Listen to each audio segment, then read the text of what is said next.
नमस्कार, बिहान संवाद के डिजिटल प्लेटफॉर्म में आप सभी दर्शकों का स्वागत है। आज कल एक बयान चर्चा का विषय है, एक इंटरव्यू चर्चा का विषय है जो कैलाश विजयवर्गीय जी ने लल्लन टॉप को अपना इंटरव्यू दिया है। उसमें उन्होंने कहा है कि इंदौर में उस दौर में बम हमारे घर में फेंका गया, उसके साथ साथ यहाँ विधानसभा 2 में गुंडे हुआ करते थे। तो हमारे साथ एक कम्युनिस्ट विचारधारा के साथी हैं, उनसे हम बात करेंगे और जानेंगे कि आखिर ये इसका क्या माजरा है। क्या उस दौर में वाकई में इस तरीके की चीज़ें थी कि गुंडागर्दी हुआ करती थी, मजदूर या कांग्रेसी इस तरीके का या कम्युनिस्ट इस तरीके की चीज़ें करते थे या इन्वॉल्व रहते थे इन सब चीज़ों में।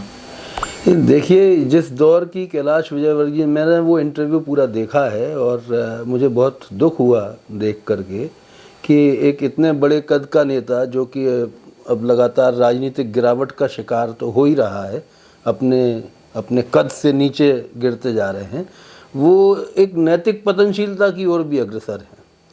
उनके बयान में जो बातें उन्होंने कही हैं उससे ऐसा लगता है जैसे होमी दाजी कोई गुंडों के सरगना थे। सुरेश सेठ जिनका नाम उन्होंने लिया है वो ऐसे लगते हैं जैसे वो गुंडों के सरगना थे। कम्युनिस्ट और कांग्रेसी गुंडे हुआ करते थे और ये बेचारे भले लोग केवल रामायण पढ़ पढ़ करके अपनी श्रद्धा और लोगों के बीच में अपनी जगह बनाने की कोशिश करते थे। इन्होंने तो कभी कोई किसी तरह की गुंडागर्दी या कोई बदतमीज़ी की ही नहीं। होमी दाजी के बारे में मैं आपके दर्शकों को और आपको ये बताना चाहूँगा, वो अपने ज़माने में आगरा यूनिवर्सिटी लगती थी यहाँ पर, उसके टॉपर थे। पढ़ाई लिखाई में वो इतने अच्छे थे, ब्रिलियंट थे कि उनको लगातार वजीफ़े मिले हैं, वजीफ़ों के साथ उनकी पढ़ाई लिखाई हुई। उसी तरह से सुरेश सेठ का एक बौद्धिक जगत के भीतर भी राजनीतिक कद तो था ही, लेकिन वो कद कोई गुंडागर्दी वाला कद नहीं था। सुरेश सेठ का कद एक बौद्धिक कद रहा है। अखबार के संपादक थे और आजकल के अखबार के संपादक जिस तरह के हो गए हैं कि मीडिया अधिकतर 90% से ज़्यादा सेठों की गोद में खेल रहा है। जो इल्ज़ाम इन्होंने लगाए हैं होमी दाजी के बारे में, जैसे मैंने बताया कि न केवल वो पढ़े लिखे थे, बल्कि अगर आप कुशाभाऊ ठाकरे, अटल बिहारी वाजपेयी जैसे नेताओं से भी उनके बारे में पूछते, वो तो अब रह नहीं गए, लेकिन इन लोगों ने भी उनकी प्रशस्ति की है, उनकी प्रशंसा में बातें कही हैं। तो कम्युनिस्टों का तो हमेशा से ही ये एक पूरी दुनिया के भीतर उनके बारे में ये कहा जाता है कि ये पढ़े लिखे लोग हैं, ये अंधभक्तों जैसे लोग नहीं हैं कि अपने पीछे पैसे से या अपनी दादागिरी से उन्होंने भक्तों की फौज खड़ी कर ली हो।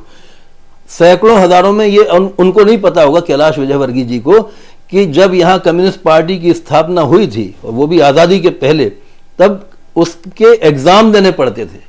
आप देश की, दुनिया की राजनीति के बारे में कितनी समझ रखते हैं, जब आप राजनीति में जा रहे हैं तो क्या करने जा रहे हैं, इस बात का एग्ज़ाम देना पड़ता था उस ज़माने में भी। और आज भी कम्युनिस्ट पार्टी के सदस्य होने का अर्थ होता है कि आप एक पढ़े लिखे विवेक संपन्न व्यक्ति हैं, कोई गुंडे बदमाश नहीं। चलिए, आप तो ये इतनी बड़ी प्रतिक्रिया भी दे रहे हैं, लेकिन मैं इस पे आपसे कहना भी चाहूँगा कि इस पे कांग्रेस पार्टी ने कोई स्टैंड नहीं लिया, ना ही कम्युनिस्ट पार्टी ने अभी तक कोई स्टैंड लिया है। वजह क्या रही है? देखिए, अभी इलेक्शन का माहौल है और इस तरह के आरोप जो कि बेबुनियाद, कल ही ये इंटरव्यू हम लोगों के संज्ञान में आया है और मेरे ख्याल से अलग अलग लोगों ने, कांग्रेस के लोगों ने अपनी तरह से अपनी प्रतिक्रियाएं व्यक्त की हैं, कम्युनिस्ट लोगों ने अपने सोशल मीडिया इत्यादि के माध्यम से अपनी प्रतिक्रियाएं व्यक्त की हैं। ये मसला इसलिए आज के चुनाव के लिहाज से बहुत महत्वपूर्ण मसला हो ये नहीं है, लेकिन अपनी छवि बढ़ाने के लिए जब आप दूसरे की छवियों को, दूसरे के कद को कम करते हैं, झूठ से गिराते हैं, तो इससे आपकी राजनीति की मंशा, आपकी नीयत का पता चलता है। और मैं समझता हूं कि मतदाताओं को ये ज़रूर सोचना चाहिए कि वो जिसे चुनने जा रहे हैं वो झूठ के बुनियाद पर और एक खोखले पत्तों के महल पर खड़ी हुई बातें कर रहा है। तो बहुत धन्यवाद हमसे जुड़ने के लिए, हमारी यात्रा से जुड़ने के लिए। तो ये थे विनीत तिवारी, जो कम्युनिस्ट विचारधारा को मानते हैं और उसके साथ साथ एक्टिविस्ट भी हैं। सहयोगी शिवम के साथ रविशंकर, बिहान संवाद।